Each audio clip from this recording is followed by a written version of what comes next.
অবশেষে আমি একটা চ্যালেঞ্জ দিয়েছিলাম, ইন্ডিয়া যদি বাংলাদেশকে হারাতে পারে প্রথম টেস্টে, তাহলে আমি আমার মাথা নেড়া করে ফেলবো। বাংলাদেশের কিছু কিছু মানুষ নির্লজ্জের দল, তারা খায় শুধু কুত্তার মল।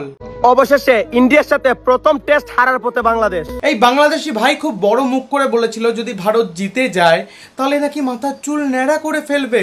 অবশেষে ইন্ডিয়া যদি বাংলাদেশকে প্রথম টেস্টে হারাতে পারে, আমি আমার মাথা একদম নেড়া করে ফেলবো। 19 তারিখ হয়ে গেল, আর কি রেজাল্ট হলো তোমরা প্রত্যেকেই জানো। তাহলে কবে ন্যাড়া করছিস ভাই?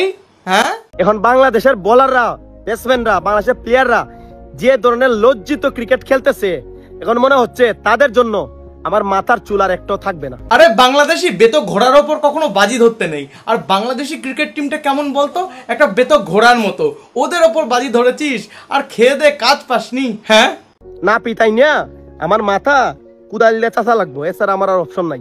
আমাদের ইন্ডিয়ান ক্রিকেট টিমের যখন 144 রানে 6টা উইকেট পড়ে গেছিল, এই বাংলাদেশিরা উৎসব পালন করছিল, উচ্চিংড়ের মতো খুব লাফাচ্ছিল।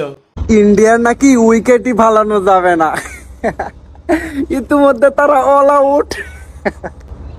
আরে বাংলাদেশি, যত হাসি তত কান্না। আগের বার তুই নেড়া হয়েছিলি, এবার তোর যমজ ভাই নেড়া হবে। ব্যাপারটা কিরকম হবে বলতো? পুরো একেবারে জমে ক্ষীর। কি বলবো ইন্ডিয়ার বোলারদের কথা, বুমরা তো আগুন, সিরাজ তো আগুন, কোথাতে একটা নতুন আইলো আকাশদীপ না কি জানি, এটা কি মানে বুঝলাম না, একাই কাঁপাই দিল বাংলাদেশকে।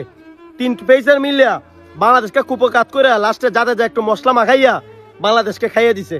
বাংলাদেশি টিমের সাথে নাকি জেতা সম্ভব নয়, ভারত নাকি জিততে পারবে না, হেরে ভূত হয়ে যাবে। কিরে, কিরকম লাগছে এখন? ভারতীয়দের সাথে নেক্সট টাইম ফাদার চ্যালেঞ্জ করিস না, এরকমই হেরে ভূত হয়ে যাবি, বুঝলি? 147 রানে বাংলাদেশ অল আউট, 222 রানে বাংলাদেশ ফলোনে পড়ছে, কিন্তু ইন্ডিয়া বাংলাদেশকে নিয়ে রীতিমতো মজা শুরু করে দিছে। ইন্ডিয়া যখন ওয়ার্ল্ড কাপে হেরে গেছিল, তোরাও তো কম মজা করিসনি, খুব খিল্লি করেছিলি, খুব মজা করেছিলি, উৎসব পালন করেছিলি। এখন আমাদেরকেও একটু উৎসব পালন করতে দে। আর আসল মজা কিন্তু এখন না, তুই যেদিনকে ন্যাড়া করবি সেই দিনকা। একদম লজ্জিত ভাবে পরাজয় বরণ বাংলাদেশের এই টেস্টে নিশ্চিত লেখা হয়ে গেছে ভাই। ইন্ডিয়ার পেস বোলিং অ্যাটাকের সামনে বাংলাদেশ টিকতে পারে না, আর বাংলাদেশের বোলারদেরকে ইন্ডিয়ার বোলাররা পিটাইয়া সেঞ্চুরি করিয়া বাংলাদেশকে হারাই দিছে। এমন একটা অবস্থান এসে দাঁড়াইছে, বাংলাদেশ না পারে নদীর এই পারে যাইতে, না পারে নদীর ওই পারে যাইতে, মানে মাঝ সমুদ্রে, গঙ্গা নদীর মাঝ সমুদ্রে বাংলাদেশ হাবুডুবু খাইতেছে। বাংলাদেশ হাবুডুবু খাচ্ছে না, বাংলাদেশ পুরোটাই ডুবে গেছে। 144 রানে অল আউট হয়ে গেছে। ভাবতে পারছিস সেই টিমের হয়ে তোরা বাজি ধরেছিলি, কনফিডেন্স কি বাংলাদেশ জিতবেই। এখন চুল ফেল, কেমন লাগে দেখ। বাংলাদেশের পরাজয় নিশ্চিত।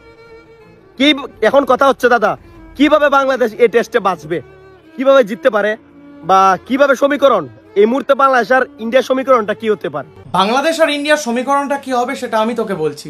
বাংলাদেশ হেরে ভূত, আর তুই নেক্সট ভিডিওতে ন্যাড়া করার জন্য তৈরি হয়ে যা। নেক্সট ভিডিওতে যেন দেখতে পাই তোকে ন্যাড়া মাথায়, ঠিক আছে?